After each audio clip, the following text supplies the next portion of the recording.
mempersembahkan Sandiwara Radio, Babat Tanah Leluhur. Ikat kaki anak itu dan gantung di tiang itu. Sebuah kisah kolosal dari tanah leluhur ratusan tahun yang silam di tanah Pasundan, yang diwarnai dengan kekerasan, ambisi, keserakahan, iri dan dengki, serta cita-cita dan cinta anak manusia.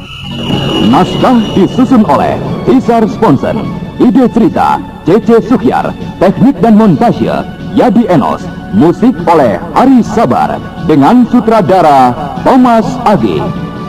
Babat Tanah Leluhur kali ini mengetengahkan episode pertama dengan judul Api Berkobar di Karang Sedana.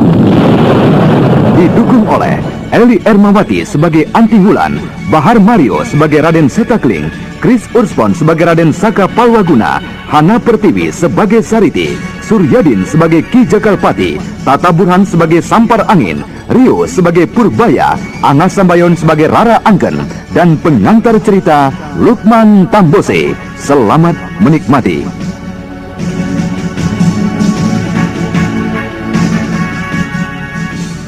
Pada kisah yang lalu diceritakan, Ki Sampar Angin yang tidak berhasil mengalahkan barisan 4 kincir segera melarikan diri ketika melihat Ki Dandung muridnya berada dalam bahaya. Dan Ki Pandan Sengkala yang tidak berhasil membunuh anak durhakanya kembali ke Pandansari untuk memimpin desanya bersama dengan Ki Podang dan kawan-kawannya yang telah berjanji untuk meninggalkan pekerjaan lamanya. Raden Setakling dan rombongannya yang menginap di sebuah penginapan di kota Kancarupa malamnya menemui suatu keanehan yang terjadi di sekitar penginapannya.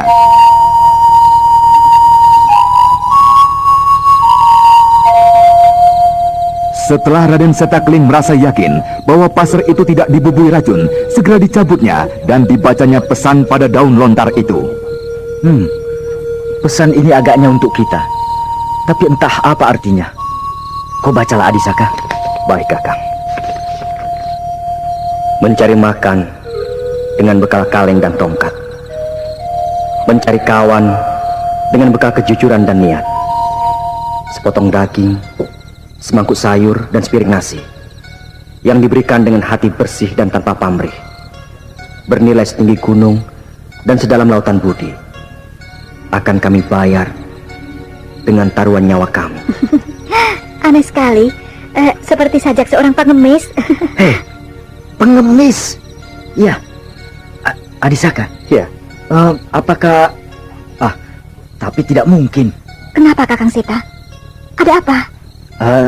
Tadi sore ketika kau baru saja naik ke atas meninggalkan meja makan... Oh, pengemis yang saya beri makan itu, Paman Seta?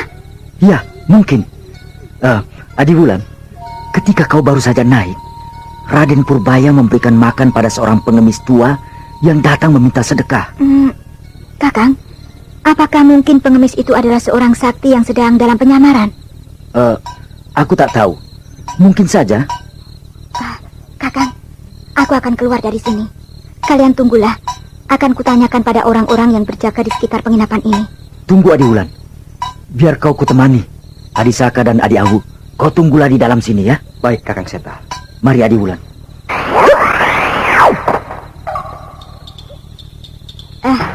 Sobat, siapakah kalian? Dan sedang apakah kalian berjaga-jaga di sini? Saya adalah salah satu orang yang bertanggung jawab atas kehadiran mereka. Kami mendapat perintah dari guru kami untuk mengamankan penginapan ini dari pengacau yang sebentar lagi tiba. Pengacau? Siapakah pengacau yang kalian maksudkan? Ki Darpo dan para begundalnya malam ini akan datang kemari untuk merebut pelarian dari Karang Sedana. Ki Darpo. Lalu siapakah kalian ini? Maaf. Dari pakaian yang kalian kenakan, agaknya kalian dari perguruan pengemis Tongkat Merah. Benar, Tuan. Saya adalah salah seorang murid dari perguruan Tongkat Merah. Masuklah, Tuan. Mereka kini sudah tiba. Hei, tunggu! Berhenti pencuri busuk! Siapakah kau? Mengapa kau menghalangi kami, bocah? Urungkanlah niat kalian membuat kekacauan di sini. Orang yang kau cari kini berada di bawah lindungan kami. Hei, bocah kecil. Sungguh besar sekali mulutmu. Sadarkah kau apa yang baru saja kau katakan? tinggalkan tempat ini sebelum kami melumatkan semua begundal-begundalmu. Kami sudah tahu maksud kedatanganmu. Dari mana kau tahu rencana kami ini, bocah sombong, ha? Tidak perlu kalian tahu. Kami hanya minta turunlah dari atas rumah penginapan ini. Adi Jagalpati, saat ini di hadapanmu ada seorang gadis manis memaksamu untuk segera mengurungkan niatmu. Nah, kini apa yang akan kau lakukan? Sebaiknya kita tidak usah membuang-buang waktu, Kakang Darpo. Aku khawatir mereka akan segera pergi meninggalkan tempat ini. Orang yang turun, bocah.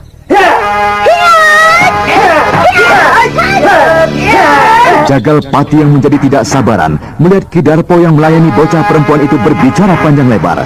Untuk itu, ia pun segera membuka serangan dan dorongan tenaga guna melempar Sariti dari atas atap.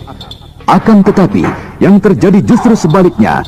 Jagalpati tidak berhasil memukul jatuh pengemis wanita itu. Serangan yang dilancarkannya dengan lincah dielakkan oleh murid dari perguruan Tongkat Merah. Malah tongkat merah di tangannya kini berputar deras di sekeliling tubuhnya dan tanpa dapat dicegah lagi. Adi Jagalpati, jangan khawatir, ku bantu kau. Gimana disambar angin dan gandung amuksa. Entahlah, kemana orang gila itu? Jagalpati, yang tak ubah jangan saja. Panggil semua anak-anak Jagal.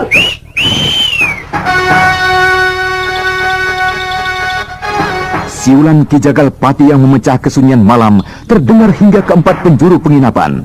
Dan beberapa saat kemudian, puluhan bayangan berkelebat mendekat ke arah penginapan di mana pelarian Karang Sedana berada. Di antara mereka tampak Jagal Lanang dan Jagal Belo dan beberapa pimpinan begundal anak buah dari Ki Darpo.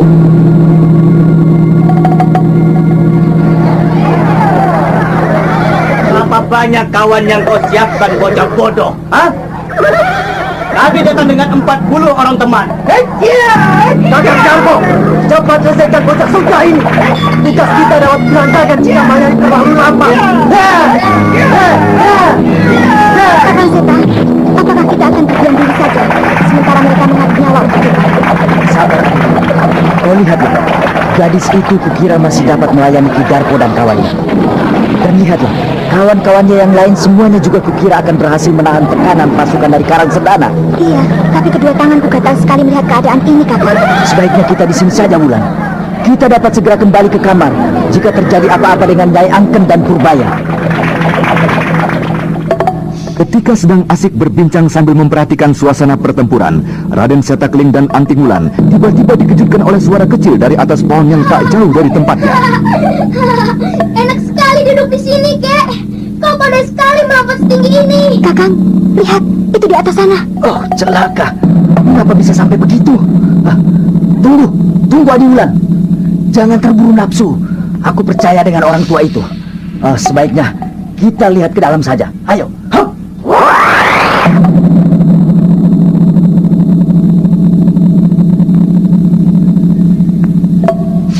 Hup. Adisaka. Mereka semua kena totok jalan darahnya. Hup, hup. Celaka, Kakang. Kakek itu membawa lari Purbaya. Anakku dibawa oleh kakek pengemis. Tolonglah, Adiseta. Tenanglah, Nyai. Anak itu kukira tidak akan kemana-mana. Kakek itu tidak akan bermaksud jahat dengan Purbaya. Tapi di manakah anakku sekarang? Ada, Nyai. Mereka ada di luar. Mari kita semua ke halaman samping. Adi dan Bu Awu, dampingi Nyai bersama dengan Adi Wulan. Untuk lebih menjaga keamanan, akhirnya Raden Purbaya mengajak Permaisuri Prabu Ajikonda untuk bersama-sama dengan mereka keluar sambil mempelajari keadaan. Akan tetapi baru saja mereka tiba di halaman samping, sebuah bayangan yang cepat meluncur dan melancarkan serangan-serangan yang beruntun ke arahnya.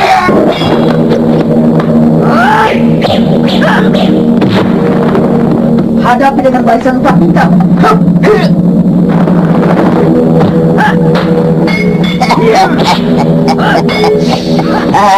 Minggirlah anak-anak muda. Serahkan lawanmu itu padaku.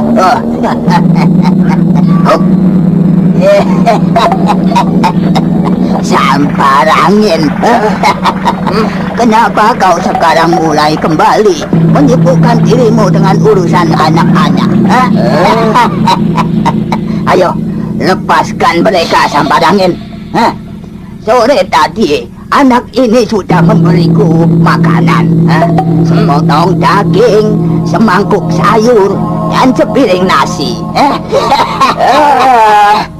Ternyata kau adalah pengemis sutra. Minggirlah Bungkur. Aku akan mengambil beberapa orang yang sangat kuperlukan di sini. Sayang sekali. Tongkatku ini pasti tidak mengizinkan. Nah, kau pinggirlah bocah baik. Nah, aku akan mengajar adat pada kakek yang masih suka menyusahkan orang.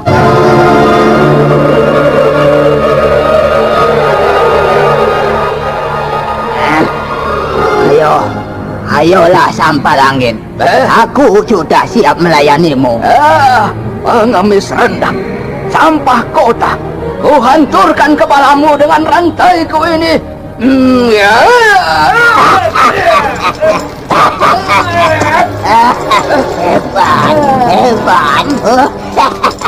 Hebat sekali Samparangin. Aku juga akan memutar tongkatku sepertimu.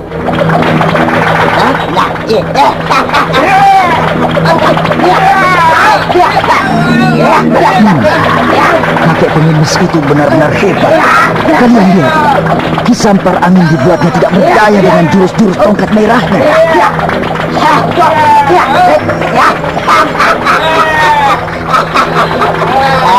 Samparangin, ku berikan waktu bagimu untuk segera meninggalkan tempat ini.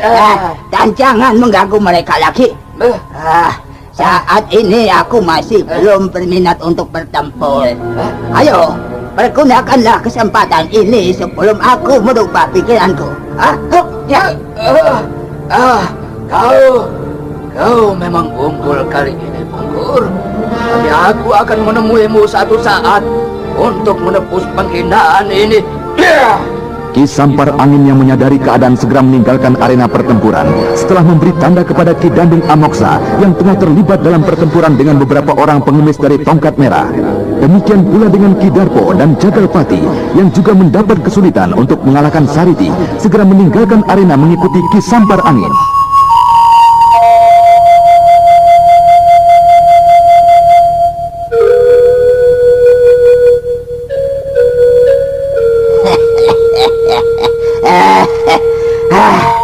Lunas sudah hutangku, bocah.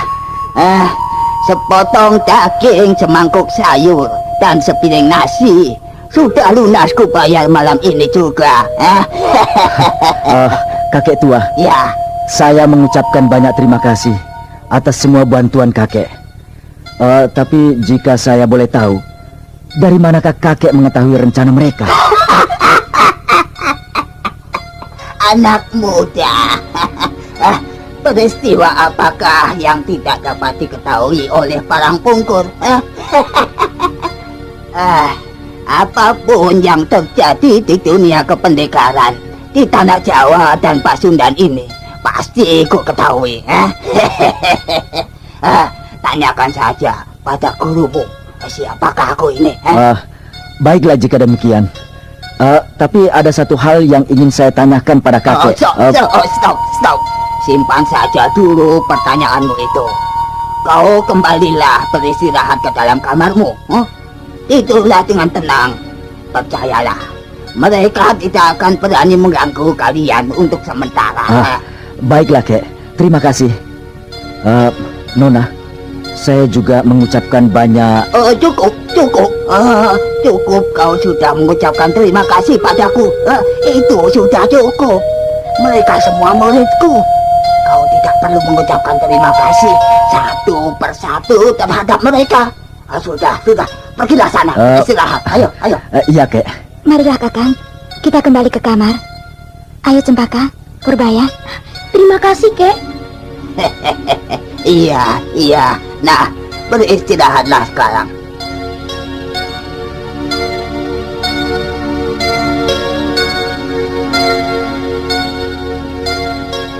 Malamnya, mereka beristirahat dengan tenang.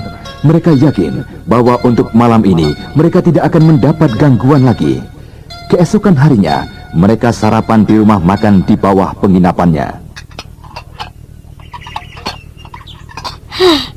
Di mana mereka, Paman? Kenapa mereka tidak kelihatan? Kemarin banyak berkeliaran pengemis di luar rumah makan ini. Iya, aneh sekali Kakang Seta. Kali ini di luar tidak ada seorang pengemis pun. Apakah mereka semua sudah meninggalkan kota ini? Atau sedang berada di bagian lain dari kota ini? Agaknya kedatangan rombongan mereka kemarin pun sengaja untuk menolong kita. Bukannya karena sepotong daging yang diberikan Purbaya. Iya, tapi dari mana mereka mengetahui penyerangan Ki Darpo dan kawan-kawannya? Itulah yang menjadi dan membuat penasaran hatiku. Dan juga apa maksud mereka membela kita sampai mempertaruhkan nyawa banyak orang seperti itu? Apakah benar dan mungkin guru dapat menjawab pertanyaan ini? Sudahlah. Kukira kita dapat meneruskan perjalanan pagi ini juga setelah makan kita selesai.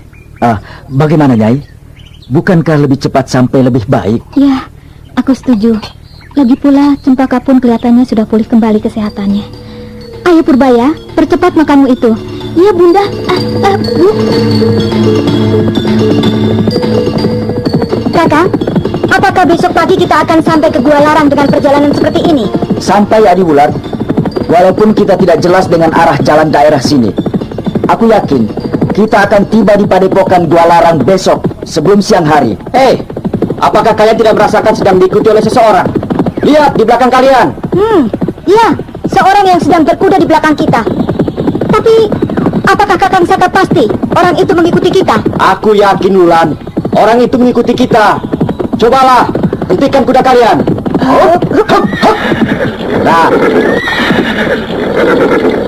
Nah, kalian lihat. Orang itu pun menghentikan kudanya. Kakang Seta. Ya? Siapakah orang itu?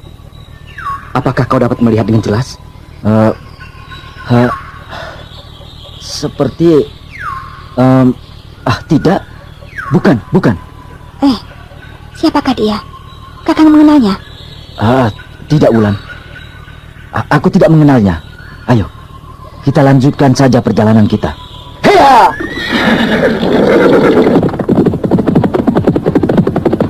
Apakah orang itu bermaksud jahat pada kita? Saya kira tidak, Nyai.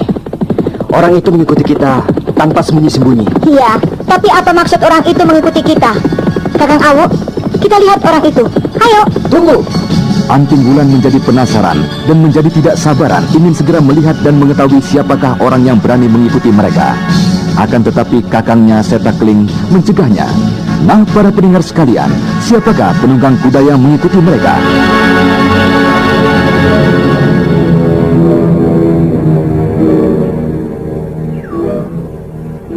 Iya, tapi apa maksud orang itu mengikuti kita, Kakang? Kakang Awu, ayo kita lihat siapa orang itu. Tunggu, Adi Wulan. Untuk apakah kau merepotkan diri kembali ke sana? Orang itu jelas-jelas tidak bermaksud buruk pada kita. Kakang, aku tak dapat menahan rasa penasaranku. Maaf. Iya. Adi Awu, jangan. Biarkan saja Wulan menemuinya sendiri. Kita tunggu saja di sini. Tapi kakak, kita belum tahu siapa orang itu. Bagaimana jika terjadi sesuatu dengan Adi Wulan? Percayalah, tidak akan terjadi sesuatu pun dengan Adi Wulan. Lihatlah itu, mereka sudah bicara. Dugaan kakangnya Seta Keling tak dipercayai sepenuhnya oleh Anting Wulan. Untuk itu, darah manis yang memiliki temperamen keras ini melesat, meninggalkan kudanya dengan aji kidang mamprungnya menuju penunggang kuda yang jelas mengikutinya.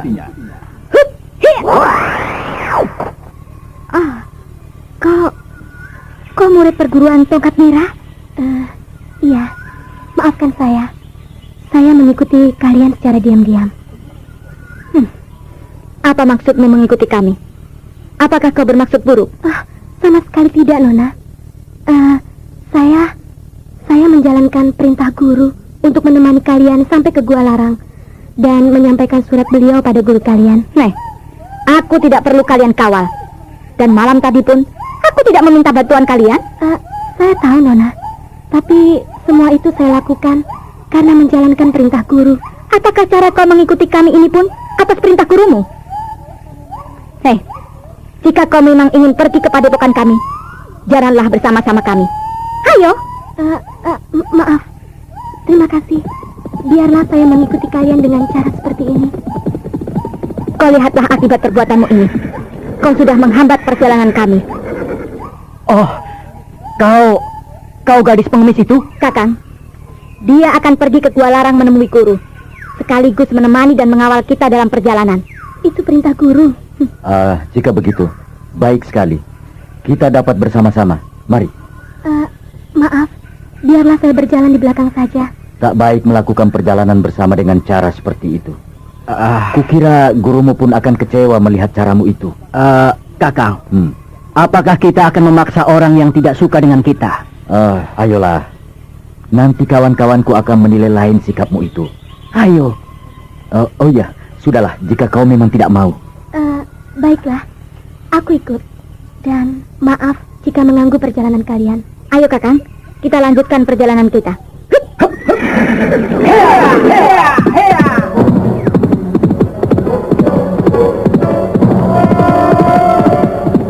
Beberapa saat kemudian, Sariti sudah beriringan menuju Padepokan Gua Larang bersama-sama dengan rombongan Raden Setakeling.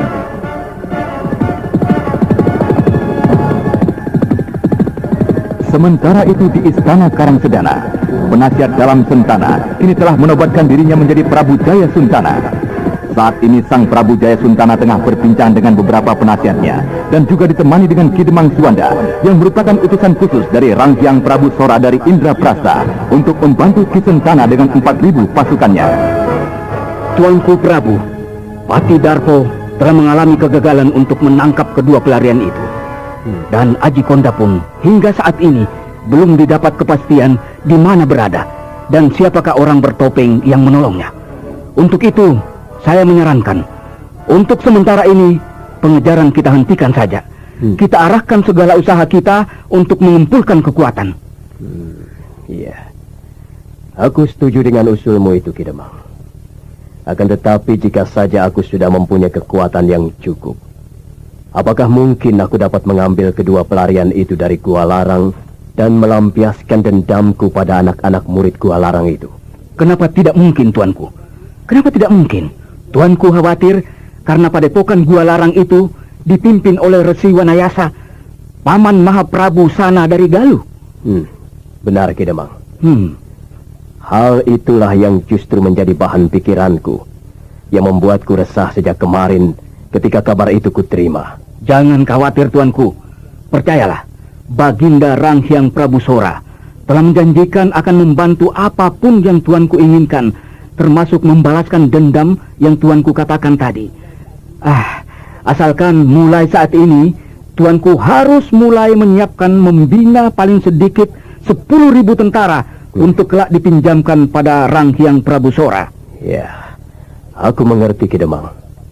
Hal itu telah kulimpahkan pada Patih Darpo untuk segera dilaksanakan pembinaannya.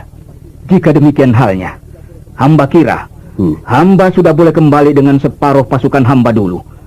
Beberapa minggu kemudian, hamba akan kembali lagi kemari untuk mengambil pasukan berikutnya.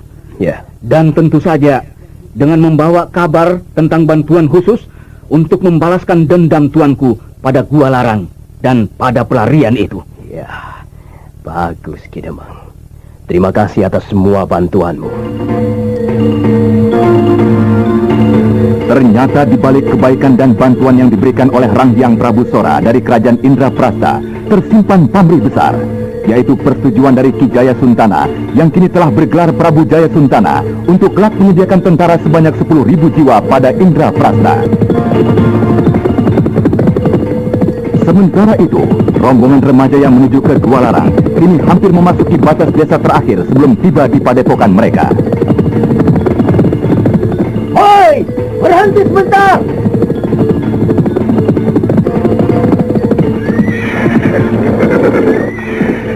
Ada apa, Kakang? Kenapa kita berhenti di sini? Kita beristirahat sebentar. Di depan kita adalah desa Sumur Opat. Desa itu adalah desa terdekat dari padepokan kita. Cukup banyak orang yang kita kenal di sana. Aku tidak ingin kita masuk ke sana dengan keadaan yang lusuh. Hal itu akan dapat menimbulkan kesan yang khusus pada rombongan ini. Jadi kita beristirahat di sini saja. Bibi, apakah kau murid dari kakek pengemis tadi? Benar, adik kecil? Ada apa? Kakek itu baik sekali, Bi. Dia berkata padaku, kelak jika ada jodoh, Dia kepingin sekali mengangkatku sebagai muridnya. Dan, hei, adik kecil, dari mana kau mendapatkan kalung ini? Kau dapat dari mana? Katakan! Hei, kenapa kau jadi marah seperti itu? Kembalikan kalungku itu, Bi. Kembalikan. Ayo, kembalikan kalung Purbaya. Tidak, anak ini pasti. Ayo, katakan, dari mana kau dapatkan kalung ini, bocah? Kembalikan kalung Purbaya, atau kau akan berhadapan denganku. Tunggu Adiwulan. Nona sabar dulu. Apa yang sedang kalian ributkan ini? Anak itu memegang kalung dari perguruan kami. Kalung ini adalah milik dari perguruan kami. Purbaya, dari mana kau mendapatkan kalung itu? Kalian lihat kalung ini. Mirip bukan dengan kalung yang kukenakan ini? Tapi kalung itu adalah milikku. Purbaya, katakanlah, dari mana kau mendapatkan kalung itu?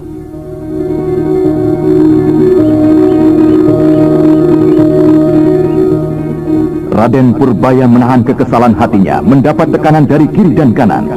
Ingin rasanya anak itu berteriak memaki mereka, tapi ibundanya Roro Angken yang berdiri tak jauh darinya memandangnya dengan perasaan cemas dan khawatir. Jika saja benar anaknya Purbaya mendapatkan kalung itu dengan cara yang tidak terpuji. Sementara itu, Raden Setakeling mengamati kalung tersebut. Kalung yang terbuat dari kulit yang diukir gambar 5 bulan yang saling bergandengan. Sedangkan kalung yang dikenakan Sariti nyaris tak berbeda. Hanya saja bulan yang saling menempel hanya 3 buah. Purbaya, kenapa kau tidak mau menjelaskan dari mana kau mendapatkan kalung itu?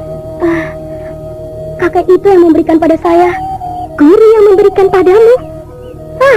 Kurasa tak masuk di akal. Kalung ini sekaligus memberi pertanda pada pemakainya sebagai pimpinan atau anggota terhormat dari perguruan tongkat merah kami. Nah, jika begitu, kenapa kau tidak menghormati pemegang kalung itu? Kenapa kau justru berbuat kasar padanya? Apakah benar kau murid murtad yang tidak berbakti pada perguruan? Benar yang Nona katakan. Saya adalah murid murtad yang harus dihukum. Ini kalungmu, Tuan kecil. Hukumlah saya, murid tongkat merah yang tak tahu diri. Apa ini? Sudah, bangunlah, Bi. Aku bukanlah murid dari perguruanmu. Kata kakekmu, nanti jika ada jodoh, aku akan menjadi murid perguruanmu. Bangunlah. Sudahlah, Nona. Beristirahatlah sebentar. Kita akan melanjutkan perjalanan kita.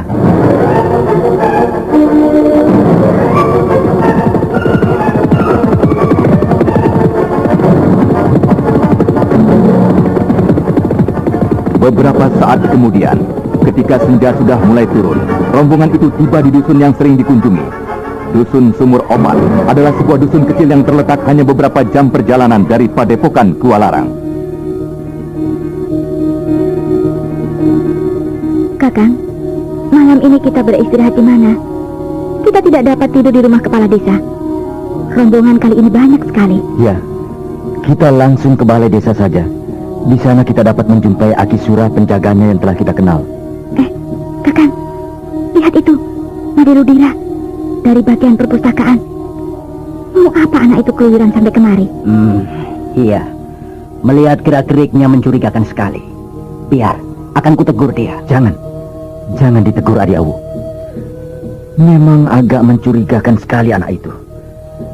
Adisaka dan kau Anting, coba kau ikuti anak itu dan perhatikan saja gerak-geriknya. Aku curiga dengan bungkusan yang dibawa itu. Baik, Kakang Seta. Mari Adiwulan, kita jalan kaki saja.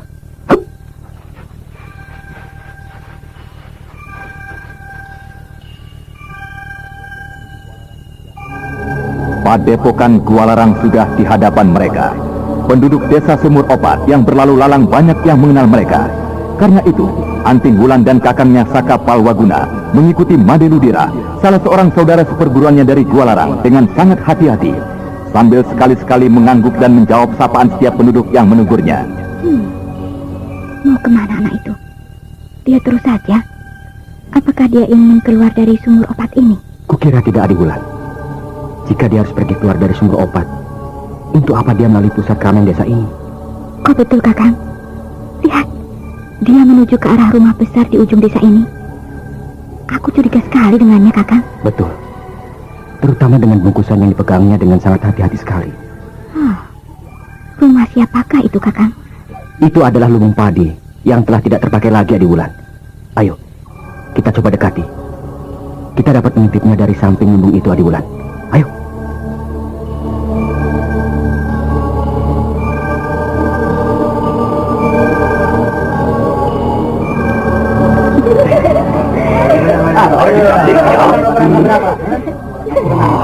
Kurang ajar anak itu.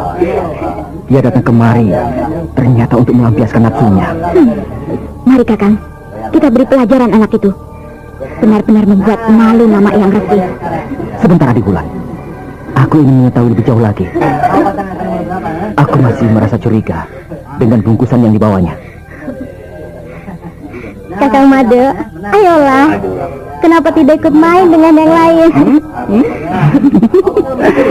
Ya, aku saat ini tidak berselera untuk berjudi. Kenapa? Apakah habis yang diberikan Bapak Pendeta itu? Minta saja. Bukankah Bapak Pendeta itu menjanjikan akan memberikan berapa saja yang Kakang perlukan? Ya, justru itulah aku sedang menunggunya. Aku perlu uang untuk duduk bersama kawan-kawan di sana. Dan juga untuk tidur bersamamu. Kakang. Tunggu Bapak Pendeta itu di dalam saja yuk. Kakang jangan lupa saja setelah Kakang dapat uang.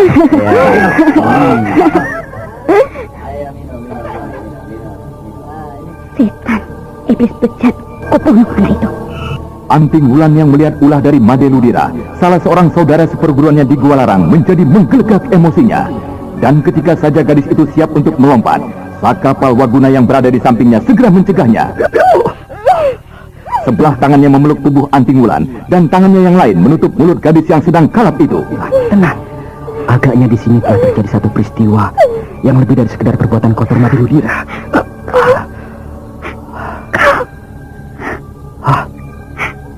Ada apa, Wulan? Kenapa kau? Tidak apa-apa, Kakang. Apakah kau marah dengan caraku tadi? Tapi saat itu aku tidak menemukan cara lain untuk mencegahmu. Wulan, maafkan aku jika hal itu membuatmu marah. Kakang, Ya. aku pun tak tahu harus bersikap bagaimana padamu. Aku tak tahu apakah aku harus marah atau... Kakang Raka, aku tidak marah dan juga tidak benci karena perbuatanmu tadi. Wulan, jika kau memang marah, tunggalah sementara. Aku bersedia kau hukum kelak setelah selesai tugas kita ini. Tidak, Kakang. Mari kita lihat apa yang akan terjadi dengan anak bejat itu. Awas, merunduk Anting.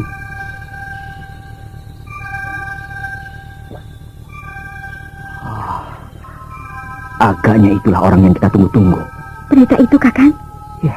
Kenapa dengan pendeta itu? Pendeta itulah agaknya yang ditunggu Made. Dan lihatlah, dia memasuki lumbung ini.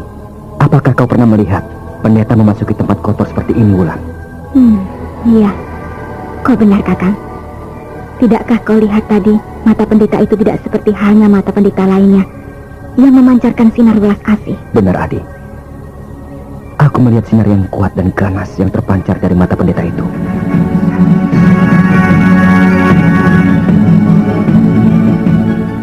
Pendeta bertubuh tinggi besar dengan tongkat besar yang ada di tangannya masuk ke dalam lumbung desa yang sudah tak terpakai lagi. Dan ketika pendeta itu tiba di dalam, semua laki-laki bertampang seram yang semula sibuk berjudi seketika terdiam. Tidak ada satu orang pun yang berani mengeluarkan suara.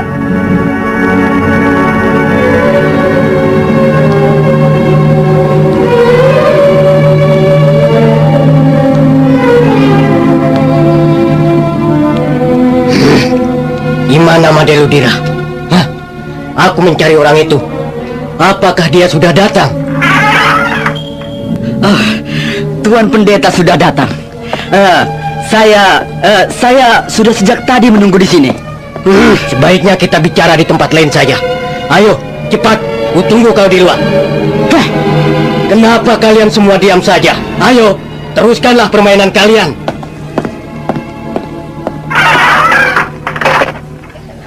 Hei, cepat Made! Ya, sebentar Tuan, sebentar. Aku pergi dulu, Nyi. Nanti aku kembali lagi kemari menemuimu. dan kita dapat main sepuas hati kita.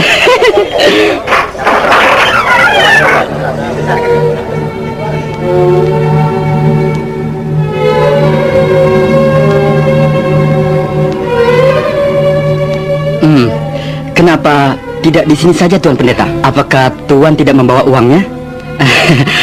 Maaf, jika Tuan tidak membawa uangnya, saya tidak akan memberikan kitab ini.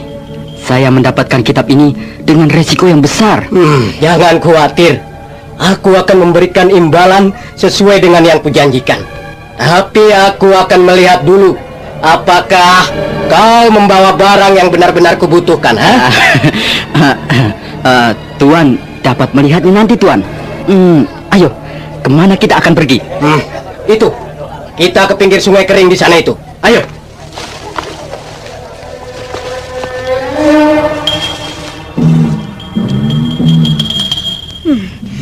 Anak bejat itu agaknya membawa kitab dari padepokan kita, Kakang. Iya, aku kira begitu. Kakang, tahukah Kakang siapa pendeta itu? Agaknya pendeta itu bukan dari biara di sekitar sini. Kau benar, Adiwulan. Pendeta itu berasal dari tanah Jawa bagian tengah. Agaknya dia orang Mataram. Kau perhatikan ikat kepala yang dikenakannya. Lihat, Kakang. Mereka berhenti di pinggir sungai kering itu. Awas, hati-hati, Adiwulan. Jangan terlalu dekat. Kukira pendeta itu bukanlah orang sembarangan. Gunakan saja ilmu 4 arah pembeda gerak. Kita akan dapat mendengarkan semua pembicaraan mereka dari sini. Baik, Kakang.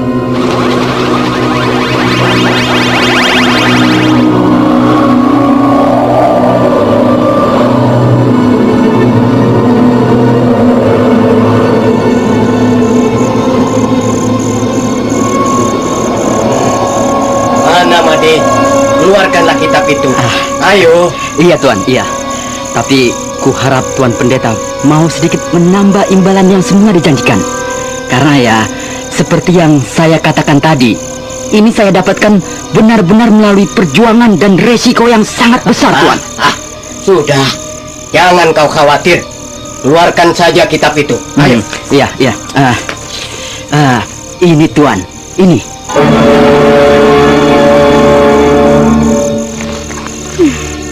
Kurang ajar. Itu kitab kincir metu, Kakang. Pengkhianat. Adiwulan, tenang. Tenangkanlah dirimu. Kita masih mempunyai waktu. Kita lihat saja dulu. Aku ingin tahu lebih jauh. Siapakah sebenarnya pendeta itu? Baiklah, Kakang. Tapi berjanjilah, Kakang akan menyerahkan padaku pengkhianat itu. Adiwulan, tahanlah emosimu. Kitab apa yang kau berikan padaku ini? Ini bukanlah kitab kincir metu yang aku cari. Ini kau ambil. Ayo. Tuan Pendeta, janganlah menghina kitab ini sedemikian rupa, Tuan. Kitab inilah yang saya dan kawan-kawan jadikan petunjuk untuk mempelajari kincir metu, Tuan. Anak muda. Jika hanya untuk kitab seperti itu, buat apa aku jauh-jauh datang kemari, Tuan, bukankah semula Tuan katakan pada saya, Tuan akan memenuhi undangan guru dalam upacara sembahyang itu, Tuan? Jadi kau pikir aku benar-benar akan ikut bersembahyang untuk keperluan Karangsedana? Untuk keperluan orang lain? Biarlah Karangsedana mengalami kemarau. Apa urusannya denganku? Jika memang si tua Wanayasa gurumu itu ingin meminta hujan untuk mengembalikan kesuburan di Karangsedana, biarlah dia meminta bersama-sama pendeta-pendeta lain yang memang kurang pekerjaan seperti gurumu itu. Jadi Tuan datang kemari benar-benar untuk... Dengar, Made. Kitab yang kau bawa ini tidak lebih dari salinan dasar dari ilmu kincir metu yang telah disederhanakan oleh si tua Wanayasa untuk murid-murid bodoh sepertimu. Kau selamanya tidak akan bisa jadi seorang yang tangguh jika kau mempelajari kitab seperti itu. Kau menghinaku, Tuan Pendeta. Janganlah Tuan ulangi perkataan-perkataan yang menyinggung seperti tadi, Tuan. Aku dapat berbuat apapun dengan Tuan di tempat yang sepi ini. Anak bodoh.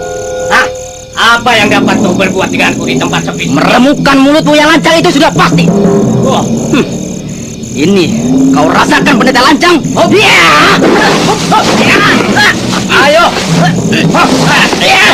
Lepaskan aku. Lepaskan tanganku. Lepaskan. Ayo. Pukul aku. Remukan mulutku anak muda. Hai. Kau boleh ulangi lagi. Nah, ayo. Seranglah aku. Kali ini aku akan memuaskan hatimu. Ayo. Baik. Baik.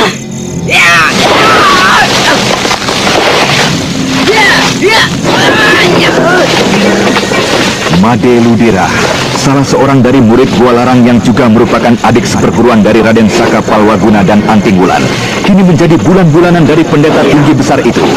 Pukulan-pukulan yang dilancarkan dengan tenaga dalam yang sepenuhnya seakan kandas begitu menyentuh tubuh pendeta itu. Apakah kau belum juga puas, anak muda? Dengarlah, Made. Jika kau berhasil mendapatkan kitab itu, aku akan memberikan ini untukmu.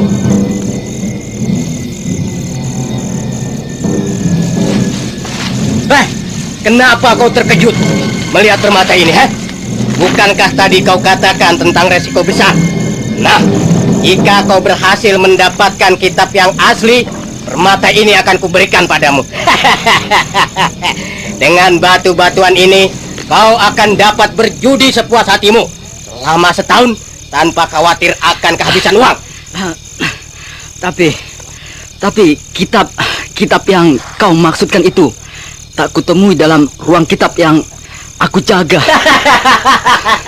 Sudah pasti. Bukankah sudah kukatakan, kitab itu pasti disimpan langsung oleh si tua Wanayasa. Kau dapat mencarinya di dalam kamar gurumu itu. Ya, baiklah Tuan Pendeta.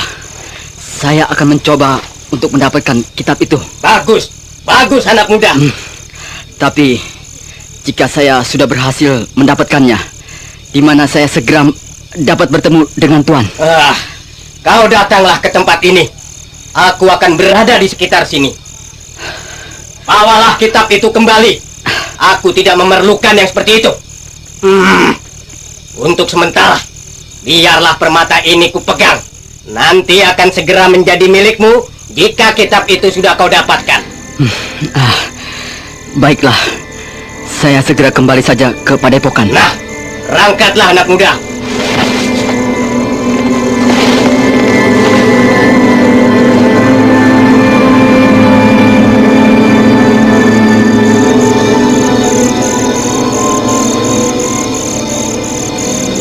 Adiwulan, kita ikuti pendeta itu.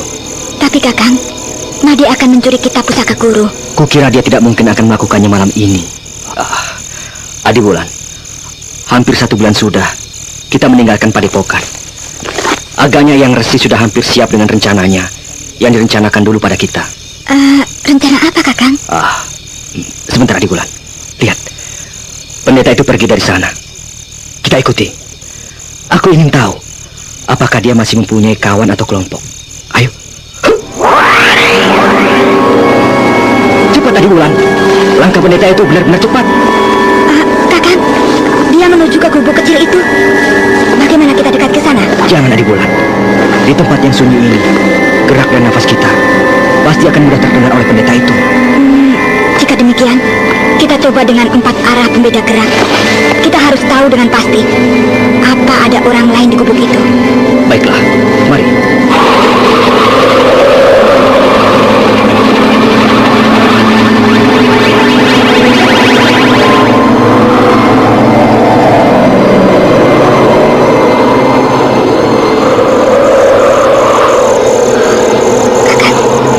Agaknya tidak ada seorang pun di tempat itu. Pendeta itu hanya seorang diri, Kakang. Kakang, Iya. aku ingin sekali berkenalan dengan orang itu. Jangan, Adiwulan. Jika orang ini mempunyai kelompok, aku ingin mengetahuinya secara tuntas. Aku akan keluar menjumpainya. Aku akan bertanya pada orang itu tentang sesuatu yang tak ada hubungannya dengan kitab itu, Kakang. Dan aku akan berusaha menyembunyikan ciri-ciri perguruan kita. Adiwulan, tapi pendeta itu adalah orang yang amat sakti. Percayalah pada aku, Kakang. Mereka tidak akan mengetahui siapa aku. Ya, Pergilah sana. Aku menunggu di sini.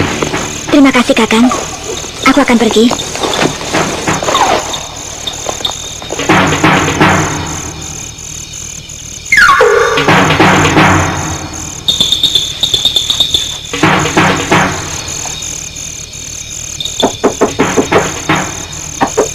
Kakang! Kakang Ubay! Apakah Kakang di dalam? Hei, siapakah kau anak manis? Mengapa kau malam-malam berkeliaran sampai ke tempat seperti ini? Saya sedang mencari suami saya. Saya adalah penduduk desa Ujung Sawah ini, Tuan. Mencari suamimu sampai ke sini? Hah? Berterus teranglah anak manis, aku mencurigaimu. Hop!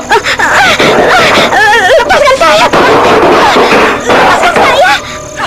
Gadis manis dan cerdik, murid padepokan Gua Larang itu sudah menduga akan datangnya serangan dari pendeta tinggi besar yang bertujuan untuk membongkar kebohongannya. Akan tetapi, Anting Wulan segera mengendorkan seluruh saraf-saraf kekuatannya yang berisi cadangan kekuatan dalamnya. Oleh karena itu, Anting merasakan cekalan tangan pendeta itu. Apakah salah saya? Apa salah saya? Lepaskan saya! Saya tidak bersalah! Lepaskan! Lepaskan! Lepaskan saya! Ternyata kau benar-benar seekor kelinci yang tersasar mencari suami. Lepaskan saya! Sakit sekali! Cekalan tangan, Tuhan! Dah, pergilah sana. Jangan ganggu aku. Tapi, apakah benar Tuhan tidak melihat suami saya? Apa suamimu itu kurang waras? Sampai-sampai kau paksa dia tinggal di rumah. Iya, benar, Tuan. Jika begitu, kenapa kau harus susah dan repot merawatnya? Tinggalkan saja laki-laki seperti itu. Kau dapat mencari ganti laki-laki lainnya. Tidak mungkin, Tuan Pendeta. Saya begitu mencintainya.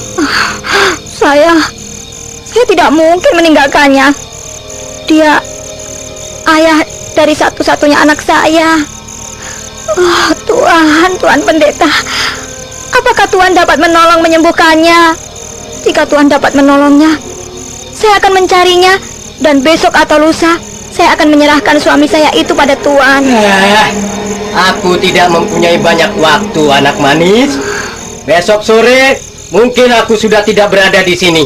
Malam ini aku sedang menunggu guruku. Guru tuanku.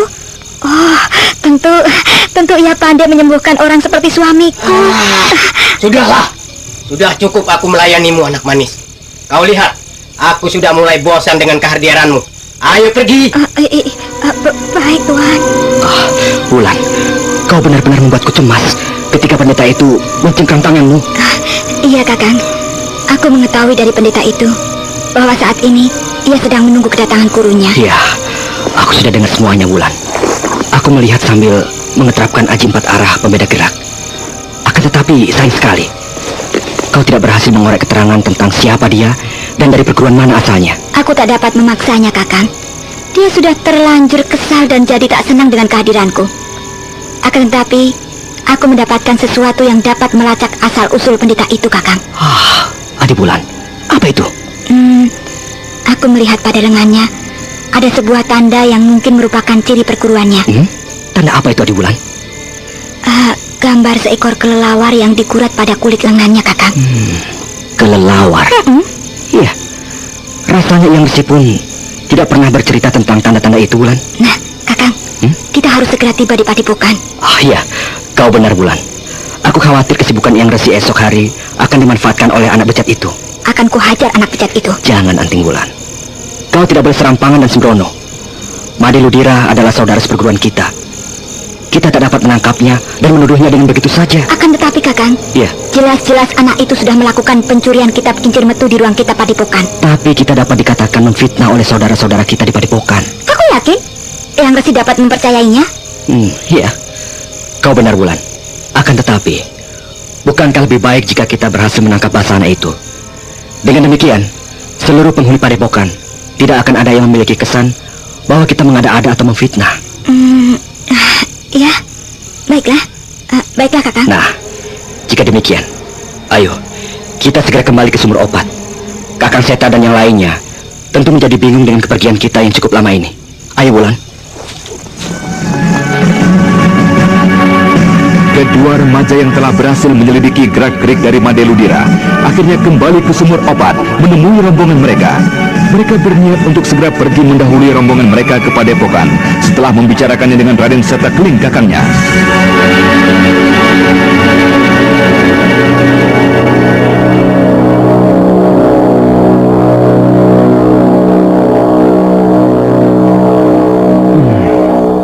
Hal ini tidak bisa dibiarkan. Benar-benar gila anak itu. Adisaka, apakah kau dapat menerka gerakan pendeta itu ketika memberi hajaran pada Made Ludira? Tidak, Kakang Seta. Gerak yang dilakukan oleh orang itu hanya gerakan lumrah, akan tetapi berisi dengan kekuatan yang hebat.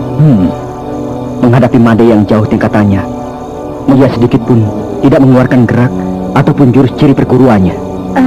Mudah-mudahan saja Eyang Resi mengetahui ciri yang kulihat di lengannya.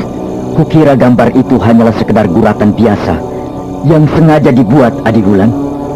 Sebab selama ini kita tak pernah tahu tentang tanda-tanda seperti itu. Iya, Eyang Resi memang tidak pernah bercerita tentang ciri-ciri perguruan yang seperti itu. Iya. Jadi bagaimana? Bukankah aku sebaiknya mendahului Kakang ke Padepokan itu bersama dengan Adi Anting Wulan?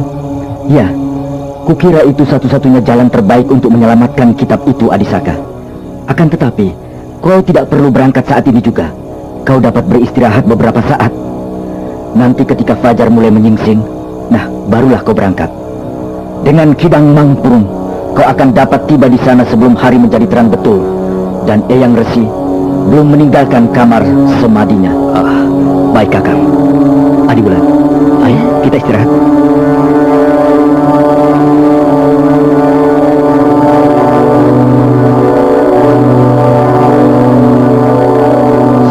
Tertidur dengan nyenyaknya. Akan tetapi keempat remaja dari Kualarang yang kini dilibat oleh masalah baru yang secara langsung melibat perguruannya tidak dapat beristirahat dengan tenang. Mereka hanya duduk santai sambil menunggu waktu. Dan ketika langit di sudut timur mulai memancarkan fajar merah, Raden Setakling dan Dampu Awuk melepaskan kepergian kedua adik seperguruannya untuk lebih dulu ke Kualarang. Ayo, Kakang, percepat lari kita. Aku khawatir karena terlambat kita dalam perjalanan ini, kita akan menyesal selama-lamanya.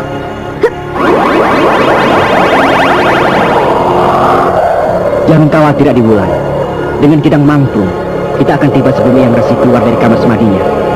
Akan tetapi, baiklah, kita percepat perjalanan ini. Tidak ada salahnya jika kita lebih cepat lagi.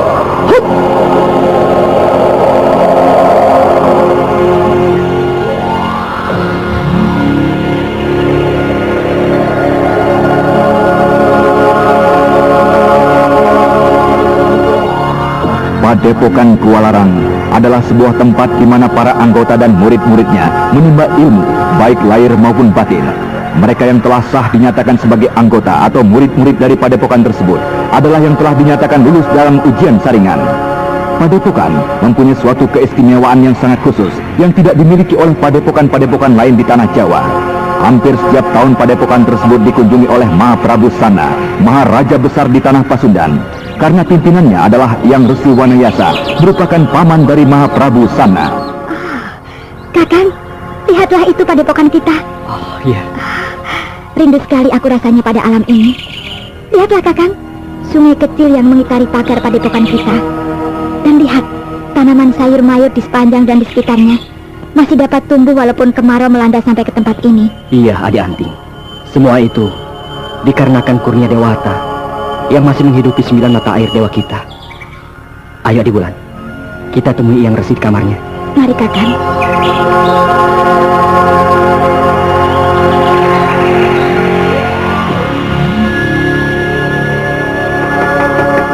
Eyang, Eyang, kami datang, Eyang. Oh, masuklah anak-anakku. Sembah dan rindu kami haturkan pada Eyang. Iya. Demikian pula dengan aku, Wulan. perjalanan kalian yang cukup lama itu membuat kami semua di padepokan ini merasa rindu pada kalian. Tapi di manakah kedua kakangmu yang lain, Wulan? Guru, mereka masih berada di desa Sumber Opat bersama dengan beberapa orang yang akan menuju kemari. Kami berdua yang sudah rindu dan tak tahan lagi mendahului mereka yang berkuda, Eyang. Iya. Siapakah orang-orang yang berada bersama dengan kedua saudaramu di Sumber Opat, Saka? Di antaranya adalah Tuanku Rara Angken dan Raden Purbaya yang berhasil kami temukan, Eyang. Oh, iya. Rara Angken, permaisuri dari Aji Konda. Apa yang sebenarnya terjadi di Karangsedana, Samparangin juga ikut mencampuri persoalan muridnya. Benar, Guru. Kami berempat sangat kerepotan menghadapinya, Guru. Iya. Tapi bukankah kau berhasil mengatasinya dengan barisan 4 kincir? Benar, Eyang. Tapi bagaimana Eyang bisa tahu? Ya, karena satu-satunya kepandaian kalian yang dapat menghadapi tokoh setingkat denganku adalah dengan barisan 4 kincir itu. Eyang, sebenarnya seperti apakah tokoh pengemis parang pungkur itu?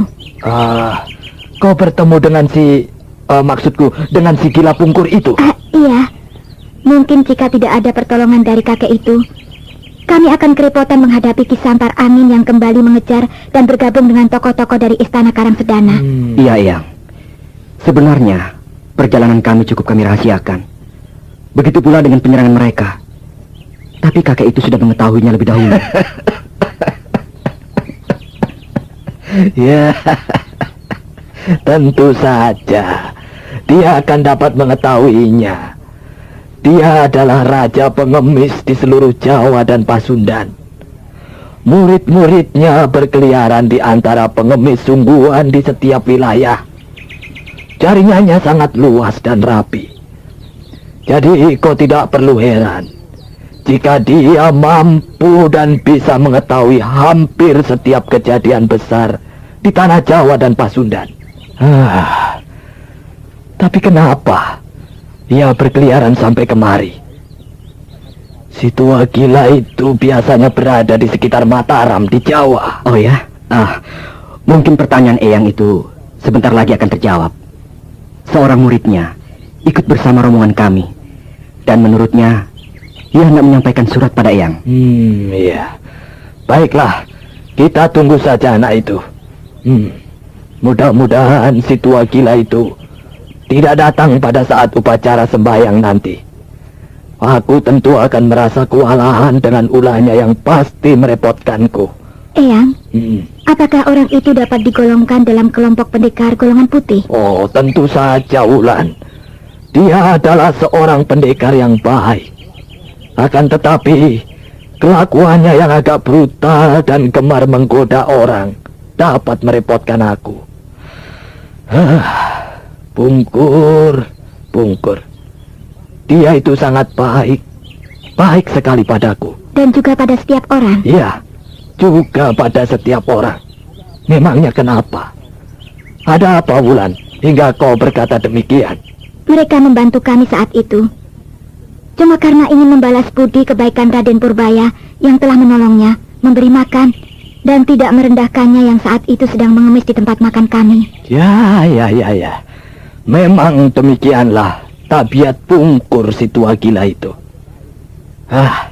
Kebetulan sekali ini kalian sudah selesai dengan tugas itu. Aku sangat memerlukan bantuan kalian nanti siang pada upacara sembahyang untuk memohon hujan. Apa yang dapat kami lakukan untuk membantu Eyang nanti? Begini. Nanti mungkin pamanmu Jatis akan memberikan petunjuk. Aku kira yang harus kalian lakukan adalah melayani keperluan tamu-tamu kita yang sudah datang sejak kemarin sore dan yang mungkin akan berdatangan sebentar lagi. Nah, hari masih cukup pagi. Kalian dapat beristirahat dulu sejenak. Baik, Eyang. Kami pamit ke belakang.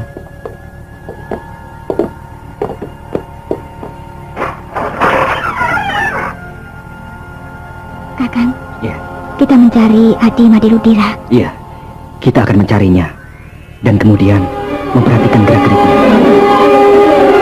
Baru saja kedua remaja hendak menuju ke belakang padepokannya, dari arah samping kanan ruang utama terdengar teriakan beberapa orang anggota padepokan. Ada apa? Kamu telah terjadi sesuatu. Hah? Ada apa? Pagi-pagi kau berteriak seperti orang gila. Celaka, Paman. Di kamar tamu kita kedapatan ada yang meninggal. Hah? Ada yang meninggal? Iya. Siapa yang meninggal? Seseorang pendeta tamu kita. Celaka. Bagaimana itu bisa terjadi? Saya tidak mengintip, Paman Gadis. Tiba-tiba saja di ruang tamu terjadi kegemparan ketika mereka menemukan seorang di antara mereka meninggal dalam keadaan tubuhnya menghitam, Paman. Agaknya orang itu mati karena keracunan. Beritahu Eyang Resi. Ya, aku segera ke sana. Adi Bulan, ayo kita lihat ke sana.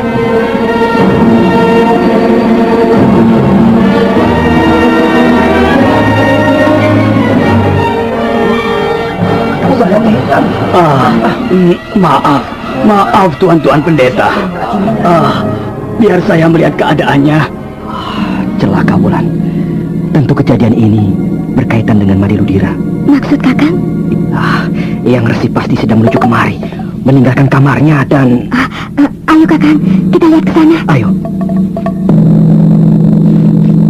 Kedua remaja dengan cemas segera menuju ke ruang gurunya, di mana tadi mereka bertemu. Resi Wanayasa yang berpapasan dengan kedua muridnya itu tak lagi sempat memperhatikan kecemasan yang membayang di wajah kedua muridnya. Dan ketika keduanya tiba tak jauh dari ruang gurunya, mereka segera memperlambat gerak, dengan hati-hati mengendap-endap mendekati ruang gurunya. Hati-hati, Adi Bulan.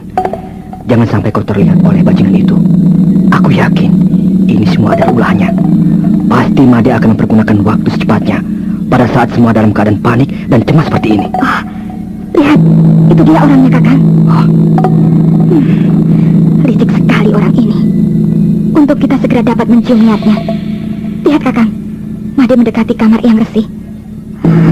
Bajingan. Sabar, Adi Bulan. Kita tunggu. Ya, kita tunggu sebentar hingga masuk dan mengambil kitab itu. Madeludira yang telah merasa aman dan yakin bahwa tidak ada seorang pun yang melihat dan berada di sekitarnya, segera membuka dan masuk ke dalam ruang kamar Resi Wanayasa, gurunya.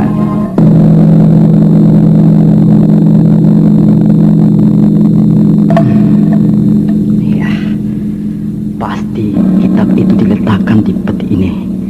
Biar ku coba membukanya.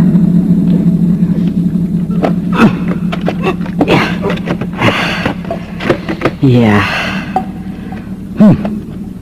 ini ada beberapa buah kitab. Menurut pendeta itu, pasti inilah kitab yang dimaksud.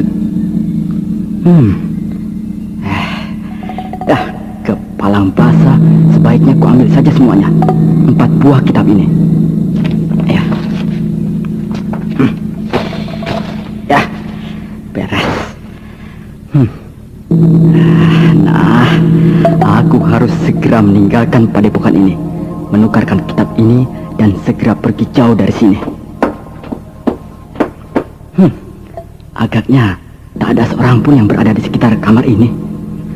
Sebagaimana rencanaku semula, mereka semua berada di kamar tamu sial itu.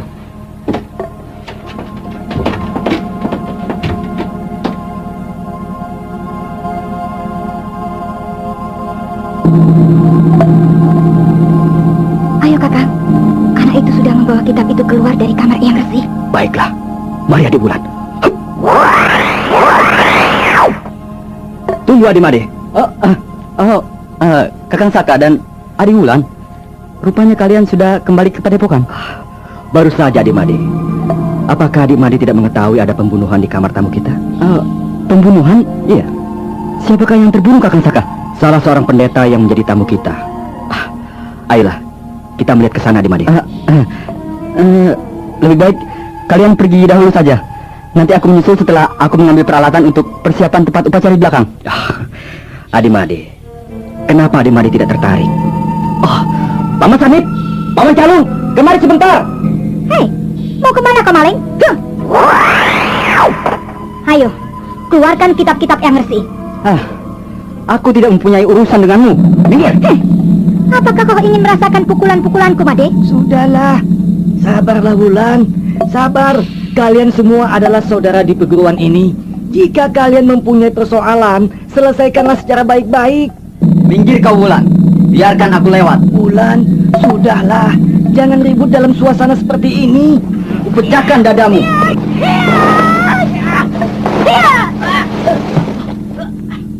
Berhenti!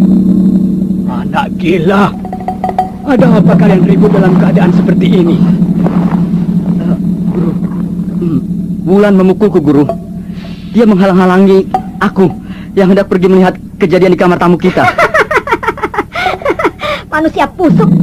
Kau kira kau dapat lepas dari tanganku? Wulan, kenapa kau membuat keributan? Paman akan menyesal jika membiarkan anak setan ini pergi meninggalkan tempat ini. Ayo, keluarkan isi bajumu sebelum aku yang memaksanya. Made Ludira, ada apa denganmu? Apa yang telah kau lakukan? Saya akan jelaskan pada Paman semuanya. Nanti Paman, jika kedua orang itu sudah tak ada lagi.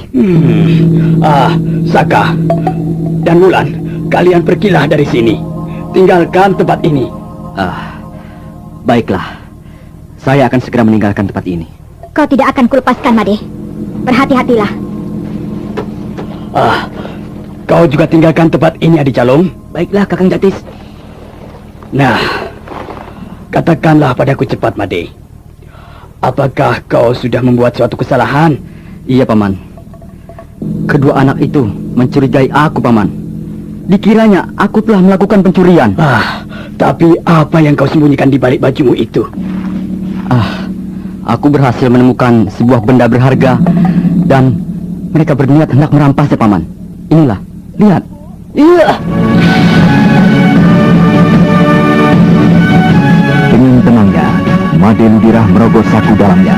Akan tetapi, ketika tangannya dikeluarkan, segera diayunkan ke wajah Mbah Jatis yang merupakan gurunya sendiri. Mbah Jatis tidak menyangka akan perbuatan Ludira, seketika menjadi gelagapan. Yang merasakan pandangan dan tubuhnya seakan-akan menjadi kehilangan bobot.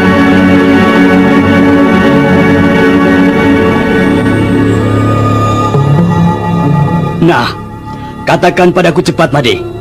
Apakah kau sudah membuat satu kesalahan? Janganlah membuat malu aku, Made.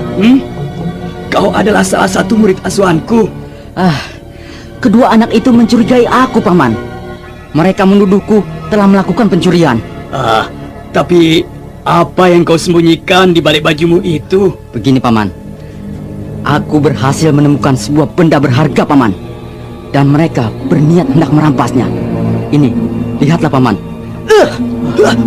Made Ludira memasukkan tangannya ke balik bajunya untuk mengambil dan menunjukkan sesuatu yang berharga pada pamannya. Mbah Jatis yang merupakan gurunya mendekat. Ia merasa penasaran, ingin mengetahui sesuatu yang menjadi bahan pertengkaran antara Made Ludira, Anting Wulan dan Saka Palwaguna. Akan tetapi, ketika tangan itu dikeluarkan dari balik sakunya, Made mengayunkan tangannya ke wajah Mbah Jatis. Kau gila, Made. Maaf, Guru. Selamat tinggal. Tunggu! Kau lari kemana, kau bocah sesat? Kakang Saka, serahkan manusia bejat ini padaku. Dan lihat keadaan Paman Jatis. Minggir! Agaknya tidak perlu kau diberi hati lagi, anjing bejat. Ayo, bangun manusia busuk, manusia bejat, bangun! Hai, tahan anakku Wulan. Apa yang terjadi? Sampai kau menurunkan tangan sekejam itu pada saudaramu sendiri. Eyang, Made Ludira telah membuat suatu kesalahan besar yang tidak mungkin seisi padepokan ini bisa memaafkannya. Apa yang telah dilakukan anak itu? Itu, Eyang dapat melihatnya sendiri. Apa yang terjadi dengan Paman Jatis dan apa yang sekarang disembunyikan oleh bajingan ini di balik bajunya. Made Ludira, itu namamu bukan? Iya, benar, Eyang. Saya Made Ludira. Apa yang sudah kau lakukan, anakku? Saya menemukan ini, Eyang. Made Ludira yang sudah semakin terpojok dan putus asa tidak melihat jalan lagi untuk menyelamatkan diri. Maka pemuda itu segera memasukkan tangannya ke balik bajunya, mengambil bubuk racun yang didapatnya dari pendeta tinggi besar di desa Sumur Opat. Akan tetapi, serangan yang kali ini dilakukan pada Resi Wanayasa yang merupakan maha guru dari Padepokan Gualarang yang baru saja berhasil menguasai Aji Kincir Metu tingkat ke-9. Awas, Eyang! Bubuk beracun! Bubuk beracun. Berbahaya sekali jika kusipak. Banyak anak-anak muridku di sekeliling arena ini.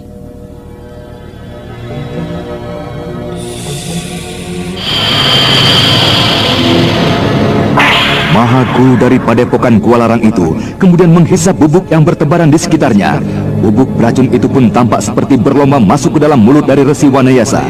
Dan segera setelah udara di sekitarnya menjadi bersih, Resi yang arif itu pun segera melenting melompat menjauhi murid-muridnya dan mengeluarkan bubuk yang dihisapnya tadi.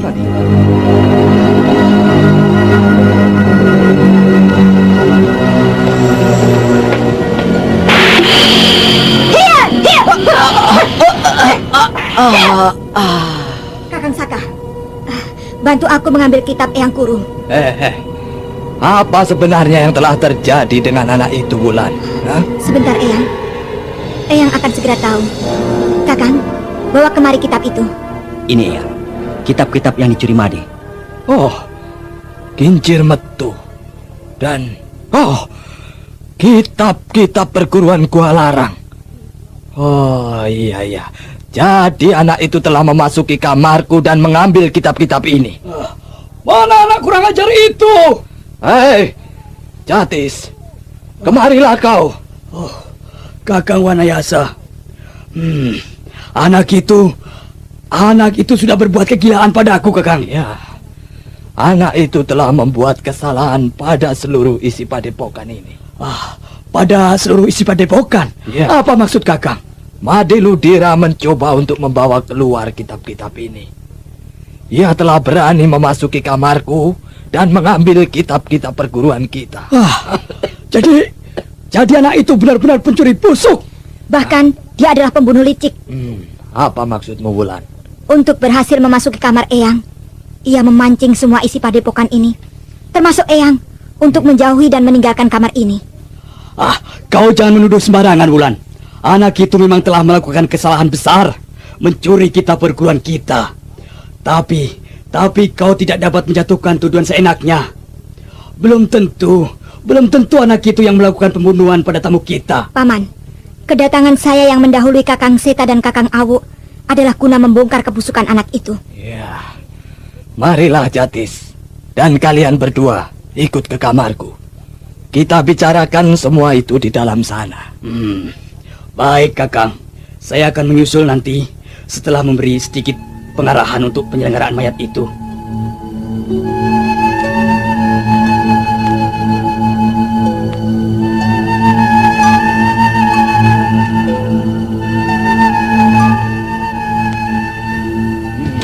Masuk dan duduklah di sini, Jatis. Kita akan segera mendengarkan cerita dari kedua anak kita ini. Ayolah, Saka, berceritalah kau. Bukankah kau juga mengetahui semua masalah ini? Benar, Eyang. Sesungguhnya lah, saya mengetahui niat buruk dari Made Ludira itu. Akan tetapi, saya tak dapat datang dan menuduh dengan begitu saja. Saya bermaksud akan menangkap basah Made Ludira. Malam itu, ketika saya baru saja tiba di desa Sumur Opat, saya melihat Made berjalan sambil memeluk sebuah bungkusan kain kecil. Setelah mendapat izin dari Kakang Seta Keling, kami berdua kemudian mengikuti Made yang mencurigakan itu, Eyang. Kemudian Saka Palwaguna menceritakan semua pengalamannya ketika mengintai perbuatan Made di desa Sumur Opat dan kemudian mengintai pendeta tinggi besar yang ditemui Anting Wulan sampai pada guratan gambar kelelawar di lengan pendeta itu. Jika kau memang mengetahui rencana dari anak busuk itu, mengapa kau tidak menceritakannya pada kami hingga terjadi kejadian yang fatal seperti ini? Kakang, dengan demikian kedua anak ini juga turut bersalah. Paman Jatis, jika kami datang dan menuduh atau bahkan menangkap anak itu, tentu kami akan disalahkan seisi padepokan ini. Dan kami berdua akan dianggap memfitnah.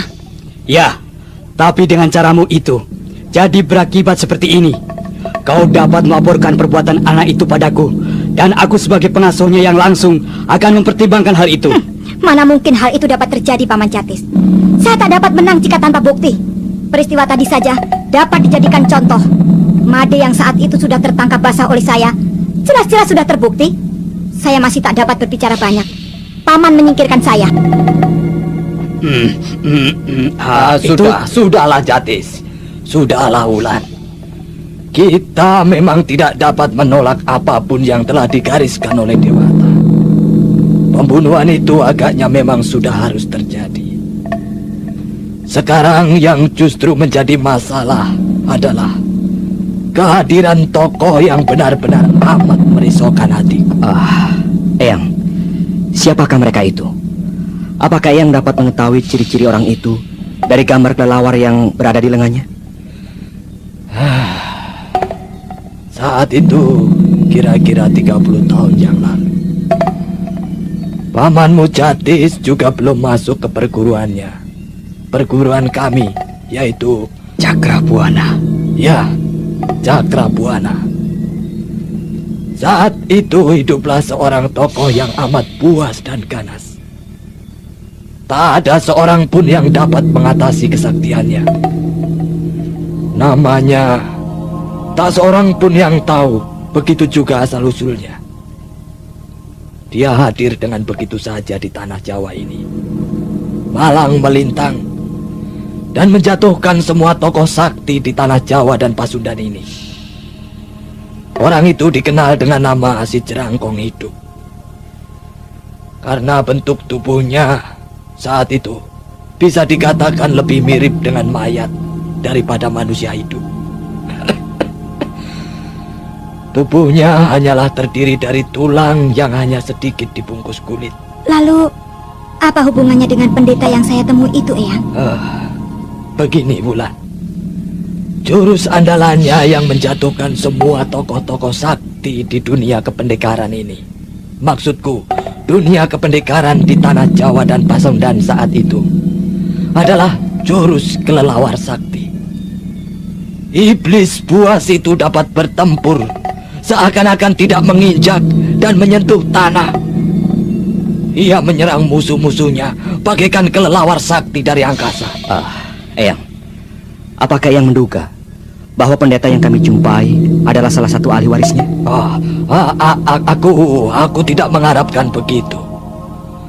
Semoga saja iblis itu hilang tanpa mewariskan ilmu dan kepuasannya. Tapi, kemana iblis Jerangkong Hidup itu sekarang, Eyang? Iblis itu berhasil dikalahkan oleh Resi Sanata Dharma dan diajak bersama-sama mengasingkan diri. Sejak itulah Jerangkong Hidup yang amat menggemparkan itu tidak terdengar lagi namanya.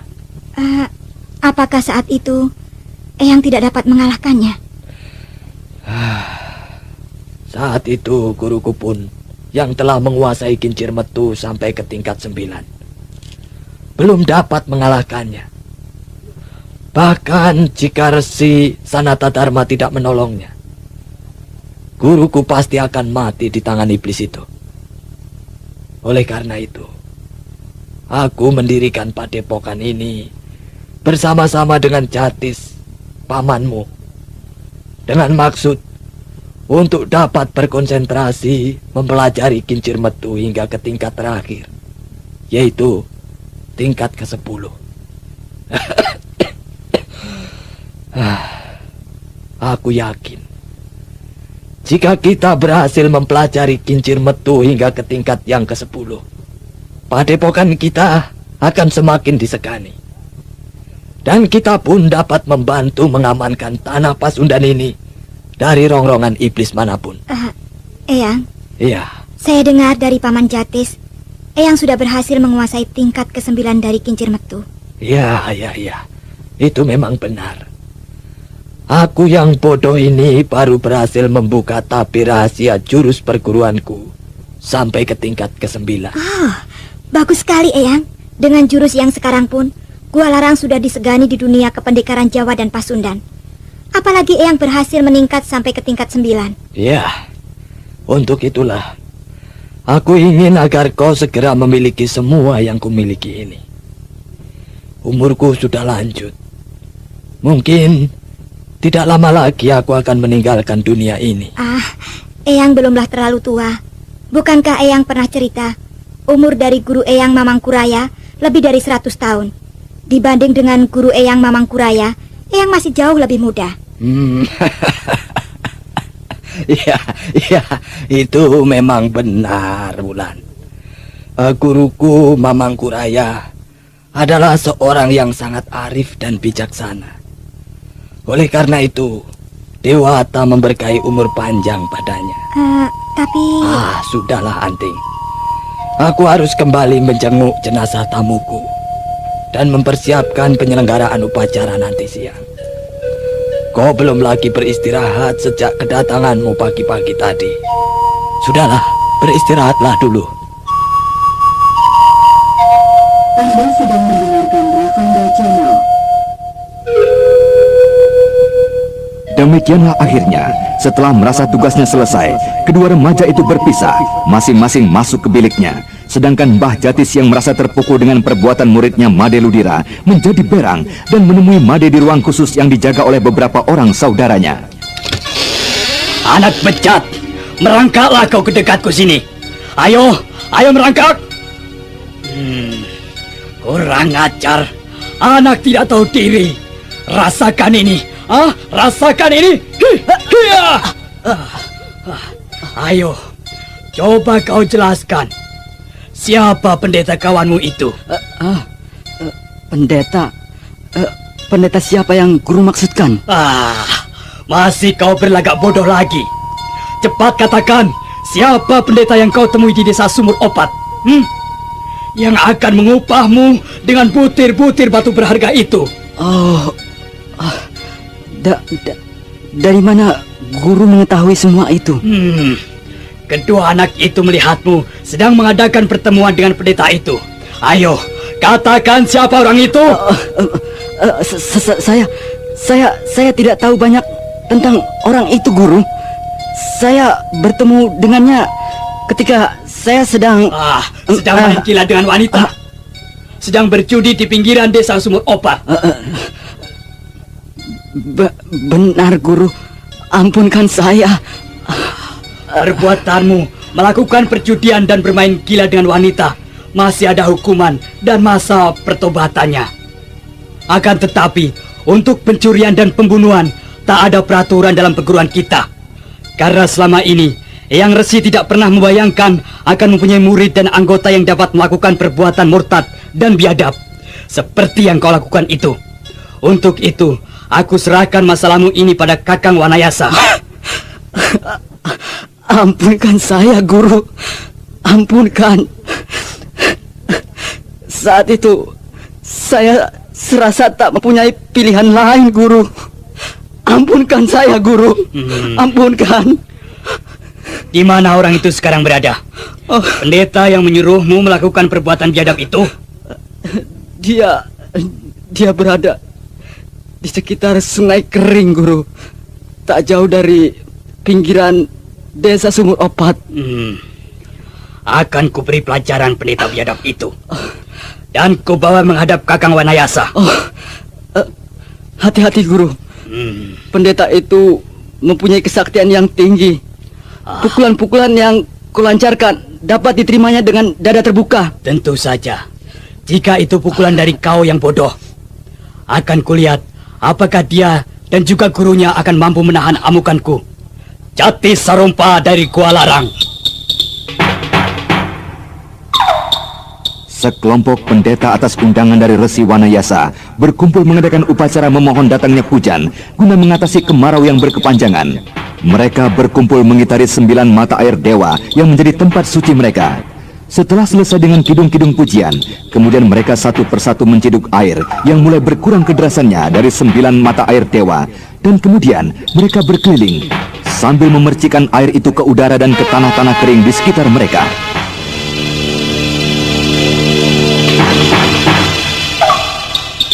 Adi Wulan, kenapa Kakang Seta dan Adi Awu belum juga tiba dengan rombongannya? Apakah mungkin telah terjadi sesuatu dengannya? Aku kira sebentar lagi juga mereka akan datang, Kakang. Kita tunggu saja. Iya, kita tunggu saja.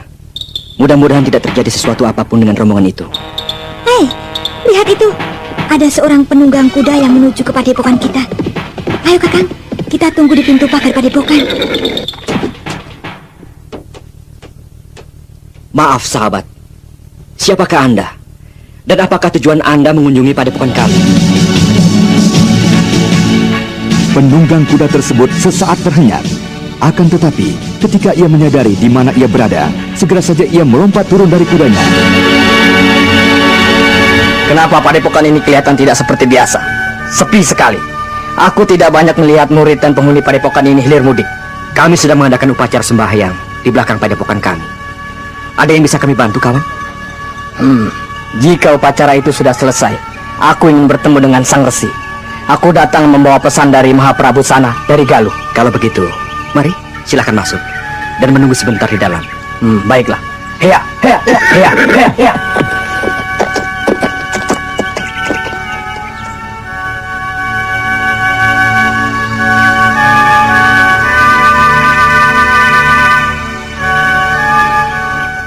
Sementara itu, setelah selesai dengan upacara sembahyang memohon datangnya hujan, Resi Wanayasa segera memimpin penyelenggaraan penguburan salah seorang pendeta tamunya. Kematian rekanku ini adalah akibat dari kekhilafan dan kekurangmampuan kami untuk mendidik murid. Maka dengan ini, aku Wanayasa menyatakan bertanggung jawab atas tewasnya rekanku ini. Dan kelak, aku akan datang mengunjungi biaranya bersama dengan muridku sebagai pelaku pembunuhan ini.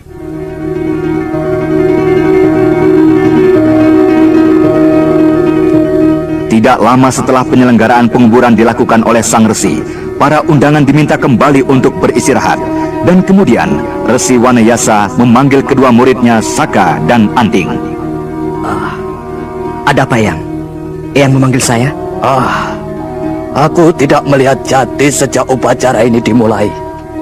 Tahukah kau di mana pamanmu berada? Tidak, Eyang. Saya tidak melihat Paman Jatis. Demikian pula Wulan juga tidak melihatnya. Iya. Aneh sekali. Kemana di Jatis? Jika demikian, kau bisa memerintahkan para murid dari padepokan agar semuanya waspada. Perketat penjagaan. Aku khawatir jika kita kedatangan tamu yang tidak diundang yang akan menyusahkan kita. Eyang, hari ini kita kedatangan seorang tamu khusus dari Galuh. Dari Galuh? Iya. Siapakah dia?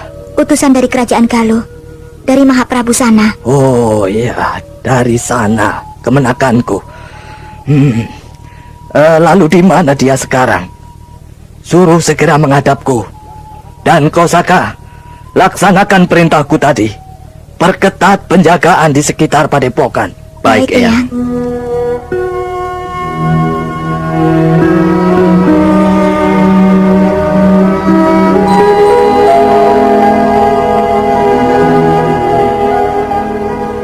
Hamba mengaturkan sembah sujud pada Eyang Resi. Bangkitlah Kisanak. Aku dengar dari muridku, kau adalah utusan dari Galuh, dari anakku, Sanak. Benar, tuanku. Hamba adalah utusan Sang Prabu untuk menyampaikan pesannya. Iya. Apa pesan darinya? Sang Prabu memohon agar Yang Resi sudi mendidik dan merawat Raden Karmapala, putra dari Sang Prabu. Maksudnya? Sang Prabu hendak mengirimkan Raden Karmapala untuk belajar ilmu lahir dan batin di padepokan Yang Resi. Karmapala. Siapakah dia itu? Adik dari Pangeran Mahkota Sanjayakah dia? Raden Karmapala adalah putra Sang Prabu dari seorang selirnya. Oh iya, baiklah. Katakan pada rajamu, aku menerima Karmapala dengan senang hati di padepokan ini. Karmapala adalah juga cucuku. Lalu kapan anak itu akan datang kemari? Sesegera mungkin, tuanku. Dalam minggu-minggu ini, Raden Karmapala akan berada di padepokan ini. Iya. Aku akan menunggu anak itu. Nah, kau dapat beristirahat beberapa hari di sini, Kisanak. Baru kau berangkat kembali ke Galuh. Terima kasih, Yang Resi. Akan tetapi, saya harus segera kembali ke Galuh. Baiklah. Jika demikian, sampaikanlah salamku pada tuanmu. Saya akan sampaikan pesan Eyang. Saya permisi.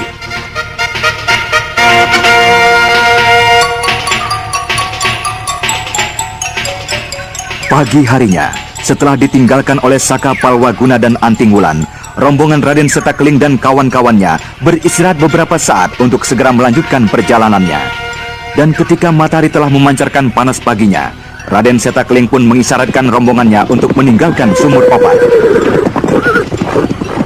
Akan tetapi, ketika rombongan itu tiba di daerah Bukit Hutan Kayu, di sebuah jalan yang cukup sempit untuk dilalui rombongan kuda sekaligus, tiba-tiba Berhenti!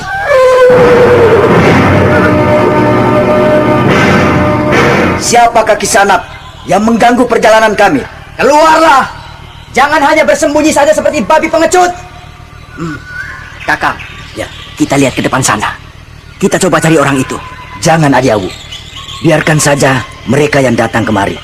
Jangan tinggalkan rombongan ini. Aku khawatir mereka kembali yang datang. Setan! Babi pengecut! Kau benar, anak muda. Pohon-pohon besar ini berhasil menutupi kelemahanmu. Kau tidak berhasil menemukan kami. Kau salahkan pohon-pohon ini. Setan! Jika kau memang ingin mencari perkara dengan kami, keluarlah! Keluarlah! Rasakan pisau-pisau kecilku ini. Iya! Dampu Auk yang menjadi penasaran dengan orang yang mencari perkara dengannya, segera melemparkan pisaunya ke arah di mana suara itu berasal. Dan demikian pula dengan Sariti, yang segera meraih beberapa batu kecil ke beberapa tempat yang dicurigainya. Sia-sia saja seranganmu, anak muda. Pengemis cantik, seranganmu bisa kuhargai arahnya. Ayo Rakosa, kita temui mereka.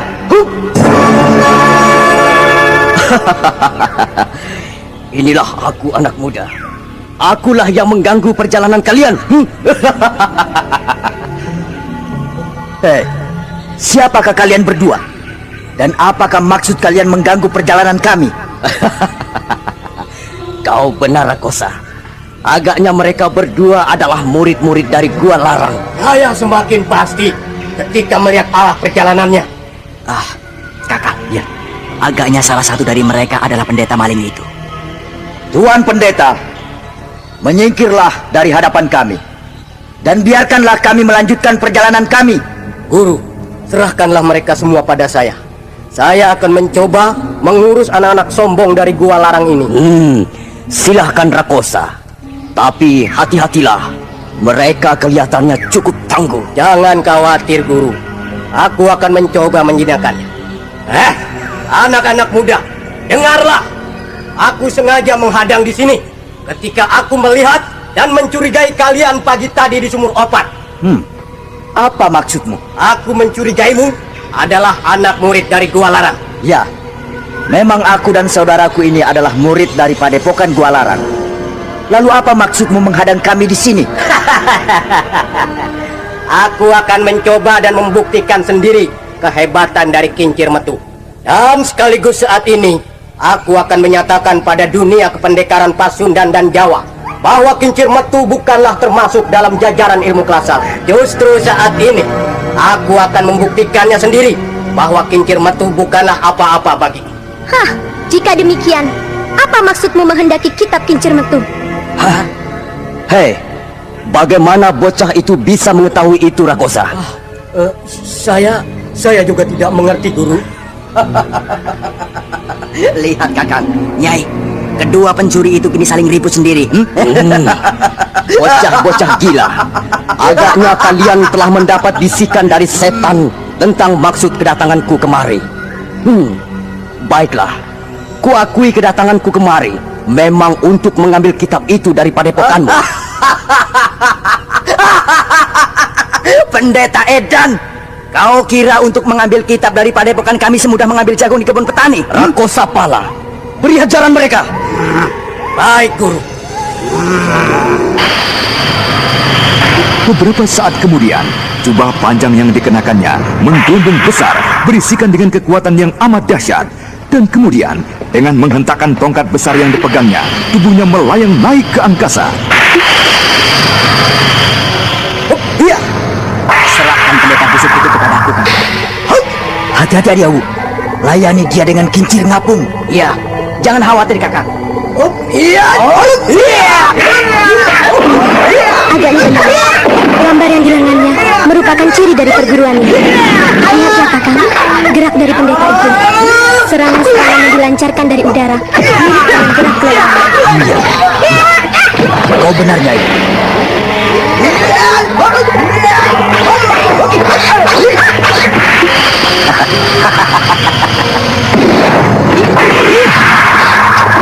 Pertempuran antara Dampu Awuk dan Rakosapala berlangsung dengan hebatnya.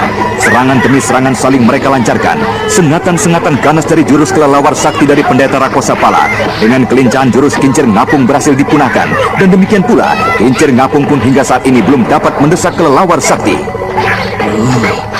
Anak bodoh, benar-benar membuat malu. Ayo, majulah kau bersama-sama. Hadapi aku Girinda sana.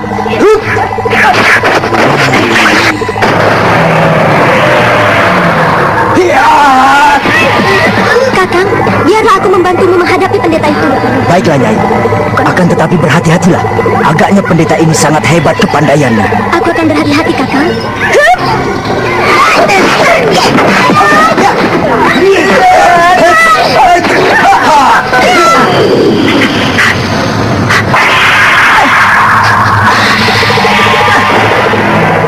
Kenapa berhenti, Tuan Pendeta? Apakah kau mengaku kalah dan bersedia untuk menyingkir? Aku Girinda sana mengaku kalah pada kalian. Benar-benar keterlaluan. Pengemis kecil, katakan, apa hubunganmu dengan si tua gila Parang Pungkur? Aku adalah muridnya. Murid dari perguruan pengemis tongkat merah. Jika begitu, menyingkirlah kau. Aku tidak ada urusan denganmu. Aku berada di tengah-tengah rombongan ini justru karena perintah guruku. Bagaimana mungkin aku menyingkir? Anak gila, jika memang kau tidak mau menyingkir, jangan salahkan aku jika kau tidak dapat mengemis lagi. Hah, kaulah yang sebaiknya menyingkir, Tuan Pendeta. 5 tahun yang lalu, boleh aku merasa takut dengan nama besar perkumpulan tongkat merahmu dan gua larang. Tapi saat ini, sekalipun kalian memusuhiku, aku tidak gentar sedikit pun. Ayo, bersiaplah kalian. Aku akan membuat kalian pulang dengan anggota tubuh yang tidak lagi lengkap.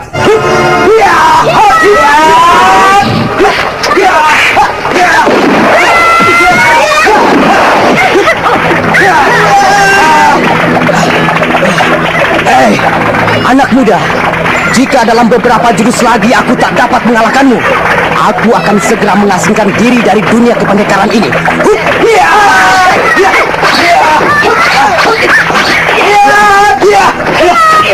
Demikianlah pertempuran pun kini menjadi 2 arena.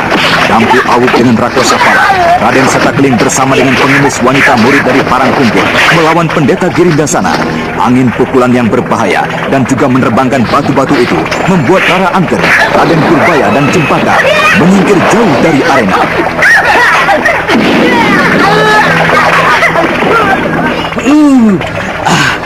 Aku masih memberikan lagi kesempatan padamu, pengemis cantik. Tinggalkanlah arena ini. Aku lebih baik mati daripada harus meninggalkan arena ini. Pendeta Girinda sana yang melihat kekerasan dari pengemis murid dari Parang Pungkur akhirnya menjadi tidak sabaran lagi. Dan kini ia melancarkan serangan-serangan ganasnya dari udara, membuat kedua anak muda itu menjadi kelabakan. Sementara itu, Rakosapala yang juga belum berhasil menundukkan Dampu Awuk kini melengkapi serangan-serangannya dengan serangan-serangan pasar-pasar kecil yang disembunyikan di balik tubuhnya. Serangan-serangan dari Rakosapala yang sudah menjadi tidak sabaran dengan pertempurannya yang kian berlarut-larut menjadi membabi buta hingga akhirnya